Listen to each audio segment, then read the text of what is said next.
میں اس کی طرف پیغام بھیجتا ہوں, مجھے امید ہے وہاں سے غلہ ملے گا. 2 3 5 اونٹ والے غلام بلائے اور ان کو کہا کہ جاؤ غلہ لے آؤ مصر کے دوست سے. وہ لوگ کہتے ہیں ہم غلہ لینے گئے. وہاں جب پہنچے تو حضرت ابراہیم خلیل اللہ علیہ السلام کا پیغام دیا تو آپ کا وہ دوست کہنے لگا غلہ تو بے شمار تھا, مجھے خبر نہیں تھی کہ حضرت ابراہیم کا پیغام آئے گا, تو میں تو سارا تقسیم کر چکا ہوں. لوگ لے گئے, اب تو کوئی شے نہیں. اب وہ خالی آ گئے 5 کے 5 اونٹ. جب خالی آئے تو حضرت ابراہیم کی حویلی کی دیواریں چھوٹی چھوٹی تھی.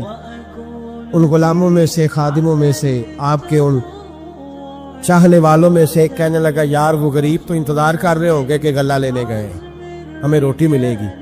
چھوٹی چھوٹی دیواریں ہیں, وہ جب دیکھیں گے نا خالی آ گئے تو انہیں تکلیف ہوگی. اس طرح کرو بوریوں میں ریت بھر لیتے ہیں, ریت بھر کے لے جاتے ہیں, بعد میں اندر رکھ کے انہیں سمجھا بہلا لیں گے یا حضرت ابراہیم کو بتائیں گے, وہ خود ہی ان لوگوں کی دل جوئی فرمائیں گے.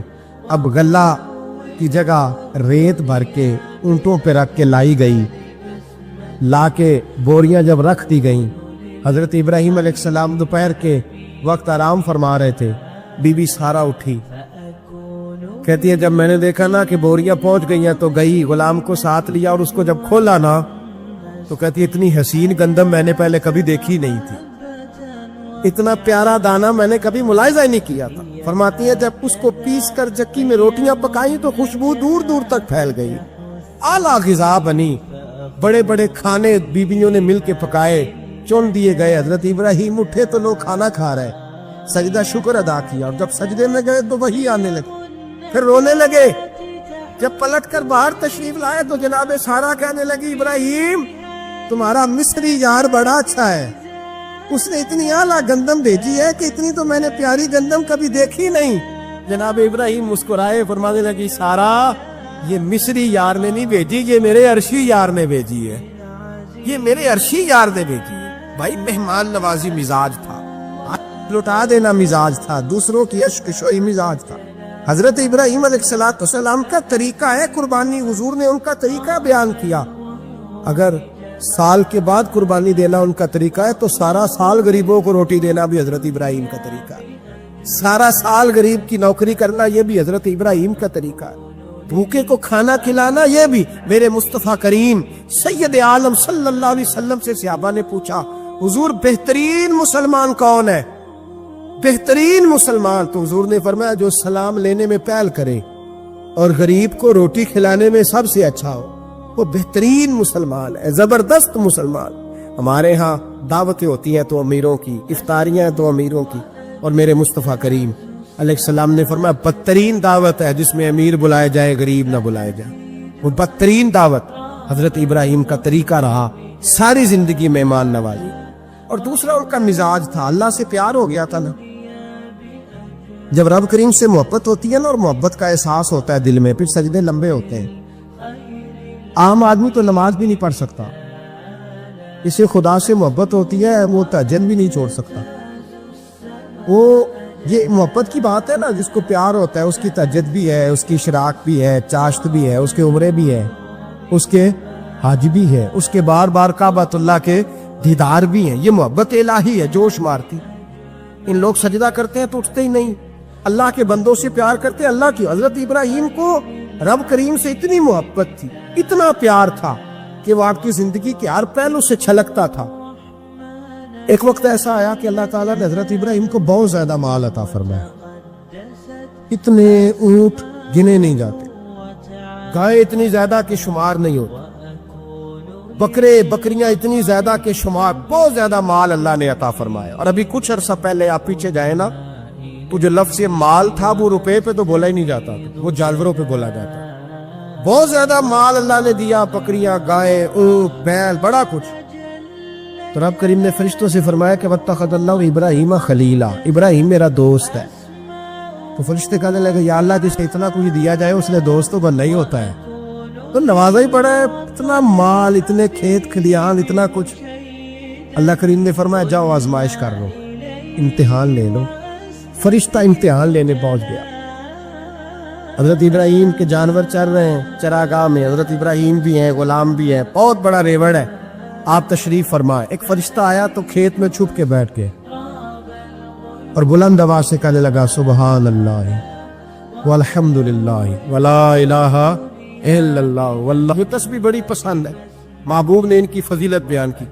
اب وہ حضرت سیدنا ابراہیم علیہ السلام کھڑے تھے تو وہ کھیت میں بیٹھ کے تسبیح پڑھنے لگا سبحان اللہ والحمدللہ ولا الہ الا اللہ. حضرت ابراہیم کہنے لگے یہ میرے رب کا نام کون لے رہا ہے؟ بڑی اس کی میٹھی آواز ہے، بڑی کون ہے؟ ڈھونڈنے لگے، گھومتے گھومتے اس کے پاس چلے گئے، فرشتہ انسانی شکل میں. تو میرے رب کا ذکر کر رہا تھا؟ اس نے کہا میں ہی کر رہا تھا. فرمانے لگے یار ایک دفعہ پھر نہیں کرتا؟ تو کہنے لگا ابراہیم پہلے تو میں اپنی مرضی سے کر رہا تھا، تو کہتا ہے تو پیسے لگیں گے، پیسے ہے تو کر دیتا ہوں. حضرت ابراہیم کہنے لگے بول تو کیا لے گا؟ میرے اللہ کا ذکر سنانے کا کیا لے گا؟ کہنے لگا جتنی بکریاں آپ چلا رہے ہیں ساری دے دے تو میں اللہ کا ذکر سنا دیتا ہوں. آپ نے فرمایا پس جا تیری ساری ہوئی میرے رب کا ذکر سنا. اور پھر شروع ہو گیا سبحان اللہ الحمدللہ ولا الہ الا اللہ واللہ اکبر. حضرت ابراہیم علیہ السلام کیف میں یار پھر ذرا صبح نا علما وچ پسا سانو تو یار دی گل سنا سا ذرا دوبارہ سنا. میں پھر سنایا، ایک دفعہ پھر کہا. رشتہ کہنے لگا باس جی آپ کے پیسے پورے ہو گئے. حضرت ابراہیم کہنے لگے چل ایک دفعہ اور سنا. کہنے لگا پیسے لگیں گے. تو کیا لے گا؟ کہنے لگا گائے بھینسیں ساری میری. فرمایا بس یار اتنی قیمت تو سنا صحیح، سارا کچھ ہی تیرا. پھر شروع ہو گیا سبحان اللہ والحمدللہ ولا الہ الا اللہ واللہ اکبر. گائیں دے دی، پیسے دے دی، وہ ذکر سناتا. حضرت ابراہیم کبھی مچلتے ہیں، کبھی روتے ہیں، کبھی آہیں پڑھتے ہیں. تو میرے رب کا نام لے رہا ہے، ذرا پھر سے لے. کیف جاری ہے. کہنے لگا بس بھائی. حضرت ابراہیم فرمانے لگے تو اور لے لے جو لینا ہے، مجھے ذکر سنا. اس نے کہا ابراہیم بکریاں میں لے چکا، گائے بھینسیں میں لے چکا، اونٹ رہ گئے، سارے لے لوں گا پھر ذکر سناؤں گا. فرمایا جا تیرا ہوا تو ذکر سناتا رہ، میں دیتا ہوں. دے دیا، کچھ دیر ذکر کیا تو اب خاموش ہو گیا. حضرت ابراہیم خلیل اللہ علیہ السلام فرمانے لگے ذکر سنا. کہنے لگا ابراہیم اب تیرے پاس دینے کو کیا ہے؟ ہر چیز تو میں لے چکا. آپ فرمانے لگے یہ گائے بھینسیں بکریاں چرانے کے لیے تجھے کوئی نوکر ملازم بھی تو چاہیے نا. تو اس طرح کر مجھے رکھ لے، میں روٹی نہیں مانگوں گا، کھانا نہیں مانگوں گا، تو اللہ کا ذکر سناتا رہنا، میں تیرے جانوروں کی نوکری کرتا رہوں. حضرت ابراہیم علیہ السلام نے جب یہ کہا نا فرشتے کی آنکھوں میں آنسو آ گئے. دردامنی پہ شیخ ہماری نہ جائیے، ہم دامن نچوڑ دیں تو فرشتے وضو کریں. فرشتہ رو پڑا اور کہنے لگا ابراہیم مجھے سینے سے لگاؤ، آپ واقعی اس قابل ہے کہ اللہ آپ کو اپنا دوست بنائے، واقعی اس قابل ہے کہ رب آپ کو اپنا. حضرت ابراہیم علیہ السلام کا خدا سے محبت کرنے کا نرالا انداز. اور میرے بھائی یہی محبت انہیں میرے مصطفیٰ سے بھی تھی. ایک نبی گھر بنا رہا ہے، دوسرا بنوا رہا ہے. حضرت اسماعیل علیہ السلام پتھر اٹھا کے لا رہے ہیں، جناب ابراہیم بنا رہے. جب خانہ کعبہ بن گیا تو کہنے لگے ربنا وابعث فیہم رسولا، اے اللہ اب اسے بسانے کے لیے اپنا آخری رسول بھی عطا فرما. نبی پاک فرماتے میں دعا ہوں حضرت ابراہیم کی. یہ قربانی حضرت ابراہیم کا طریقہ ہے.